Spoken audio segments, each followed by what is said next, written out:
Juan, estábamos viendo esos gráficos, ¿no? Yo, por empezar, hablamos de la posible recesión o no y de cómo de profunda es la posible recesión. ¿El mercado la está descontando ya del todo? Y luego, ¿cómo lo veis vosotros? ¿Cuánta probabilidad le dais a este escenario de recesión? Pues efectivamente nosotros estamos asignando cada vez mayor peso, una mayor probabilidad de un escenario de recesión, no tanto quizá para este año, pero sí posiblemente para el primer trimestre del próximo año. También es cierto que hay que definir recesión. La recesión técnica, como sabéis, se define como 2 trimestres consecutivos de PIB negativo. Entonces, pues bueno, en principio sí que estamos elevando la probabilidad de recesión para finales de este año, principios del próximo, pero también es cierto que buena parte del mercado ha descontado un escenario negativo. Por dar un tono algo negativo, hemos visto que sobre todo los mercados de renta variable, los activos de riesgo, han corregido impulsados o castigados por un ajuste de valoraciones, pero es cierto que veníamos de niveles de valoraciones muy altos, muy elevados. Entonces, a medida que han repuntado las tasas reales de interés, pues las valoraciones evidentemente se han tenido que ajustar. Pero es importante recordar también que, nuevamente, desde el punto de vista de los activos de riesgo, si nos movemos hacia un escenario de recesión, como insisto, estamos elevando la probabilidad de cara a finales de año, principios del próximo, todavía tenemos que ver ese ajuste en los beneficios empresariales. Claro, el ajuste, porque efectivamente los beneficios empresariales hasta ahora han sido relativamente buenos. Es verdad que hubo algunas sorpresas negativas en el último trimestre y ya sabemos el castigo que le dieron al mercado a esas compañías, especialmente a las tecnológicas, pero en el conjunto del mercado incluso hubo más sorpresas positivas que negativas. Ahora entramos en otro periodo de presentación de resultados trimestrales. Imagino que vuestros gestores, vuestros analistas lo van a mirar al detalle, ¿no? ¿Y qué esperan un poco? Totalmente de acuerdo. Yo creo que efectivamente hay una cierta discrepancia. Venimos viendo, sobre todo en esta primera mitad de año, que se han venido revisando a la baja las perspectivas de crecimiento mundial, del PIB mundial, pero sí que ha habido esa discrepancia en las perspectivas de crecimiento de los beneficios de las compañías. De hecho, en muchos casos se han revisado al alza. Y como bien dices, yo creo que entramos en una fase algo distinta de mercado en el que, sobre todo a partir de este segundo trimestre, los resultados de este trimestre, vamos a prestar mucha atención a las comunicaciones que hagan las empresas, los resultados que publiquen y sobre todo la guía que hagan o las perspectivas que den de cara a los próximos 2 trimestres, porque efectivamente ahora sí las compañías y los resultados de las compañías sí que van a recoger de lleno el impacto que estamos viendo en la subida, sobre todo de la inflación, de los costes financieros a través de la subida de tipos, en márgenes, el impacto de los mayores costes laborales nuevamente en márgenes de las compañías. Por lo tanto, totalmente de acuerdo, entramos en una fase distinta de mercado y a la hora de prestar atención a esos comunicados empresariales en cuanto a resultados, definitivamente es una fase en la que vamos a tener que prestar mucha más atención a las indicaciones que nos dan las empresas y qué perspectivas tienen para los próximos trimestres y sobre todo el impacto que estamos viendo en esta primera mitad de año en los resultados que los veremos reflejados ahora. Así que habrá que estar especialmente atento.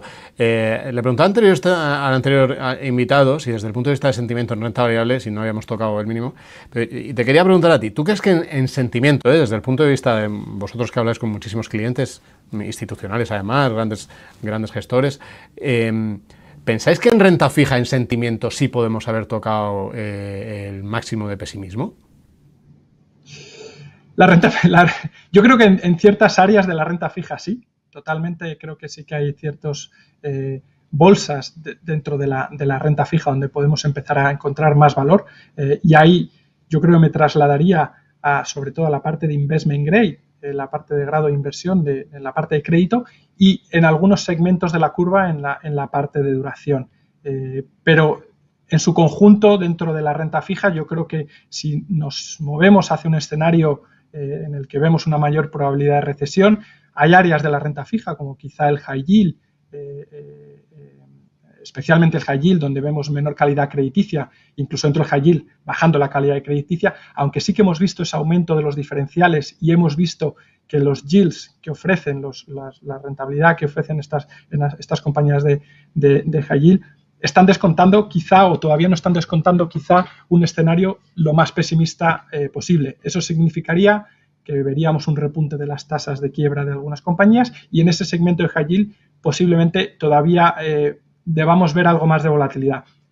Volviendo al lado positivo, donde sí creemos que vemos algo de valor, históricamente sabemos que el investment grade, la renta fija, el grado de inversión, en un entorno de recesión, especialmente en un entorno de recesión como el que anticipamos, que no anticipamos una recesión especialmente brusca, puede ser una recesión corta, una recesión bastante suave, las tasas de default en investment grade, las tasas de quiebra en investment grade, en grado de inversión, no suelen ser altas.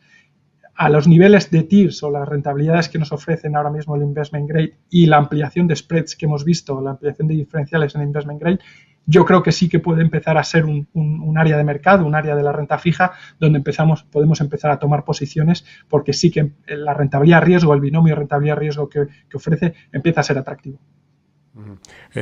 Hay una pregunta que nos hacen por aquí Toño Hernández, que está muy en el debate, ¿no? ¿Qué cartera tenés para este momento? Y se está diciendo mucho que si la típica cartera 60-40, ¿no? 60% en renta fija, 40% de renta variable, que ha sido como la cartera modelo a lo largo de la historia, sí ya no tiene sentido y habría que alterar un poco esa composición. ¿Cuál es tu opinión con eso?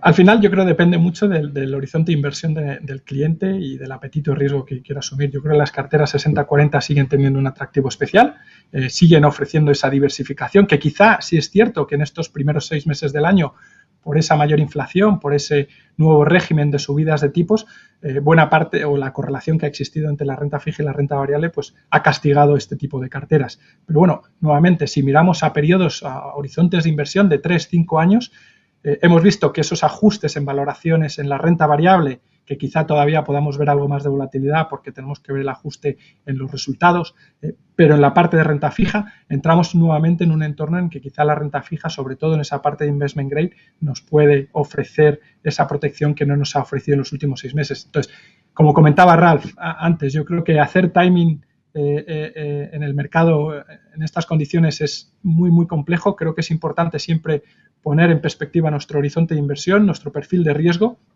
y si tenemos un horizonte de inversión de 3-5 años y hemos venido asignando una parte de nuestra cartera o teníamos en nuestra cartera un fondo de 60-40, no tiene sentido ahora mismo realmente deshacer posiciones y irnos a una cartera significativamente distinta. Yo creo que con ese horizonte de inversión más a largo plazo nos puede aportar valor y tiene sentido mantener ese tipo de carteras. Con la última pregunta, antes es que he visto una que se repite en todos los directos, dice Enrique, si parece que todo va a caer y parece que todo va a haber más caídas, ¿por qué no salir ahora? Y tal, ¿no? Bueno, eso es lo complicado, salir ahora, luego, primero que es complicado entrar, y luego que en el momento de máximo pesimismo normalmente es cuando no te apetece nada entrar, con lo cual acabas entrando más tarde y más caro. Una última, hay un usuario aquí que pregunta por, claro, al final la gente busca activos que descorrelacionen. Uno puede pensar a lo mejor que el inmobiliario podría ser uno de ellos.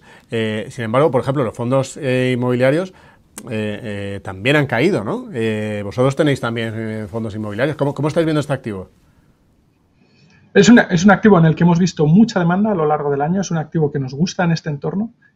Yo creo que también hay que distinguir, sobre todo las últimas 5 o 6 semanas, y yo creo que esto es un mensaje importante para los oyentes y especialmente para las casas como las nuestras en las que gestionamos de una manera activa, especialmente en las últimas 6 semanas lo que hemos apreciado es que ha habido una correlación muy significativa. Han caído las buenas y las malas compañías, ha caído todo por igual, especialmente porque yo creo que ha habido un mayor sentimiento negativo por parte de los inversores. Entonces, en este entorno nos permite reforzar posiciones o reforzar convicción en aquellas compañías o en aquellos activos en los que creemos que existe valor en el medio y largo plazo. Y en el caso de la parte de inmobiliario, en este caso el inmobiliario cotizado, yo creo que es un activo que nos gusta mucho por resumir.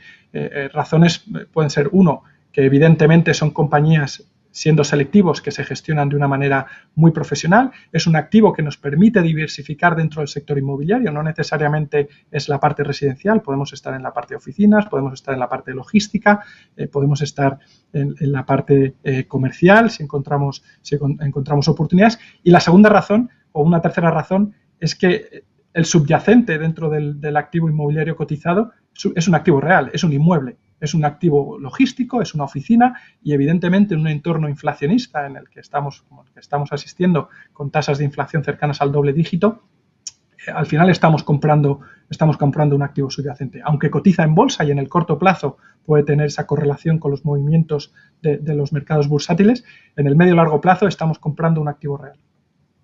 Sí, al final en estos periodos de sentimiento tan negativo el mercado pone en precio una recesión más fuerte, ¿no? Y ahí, claro, en esa recesión más fuerte es cuando se piensa que a lo mejor las compañías pues no podrían, muchas más compañías dejarían las oficinas porque no podrían sostener la actividad y todo esto, ¿no? Pero claro, ese es el tema, ¿no? Hasta qué punto puede ser tan intensa o no la recesión como descuenta el mercado.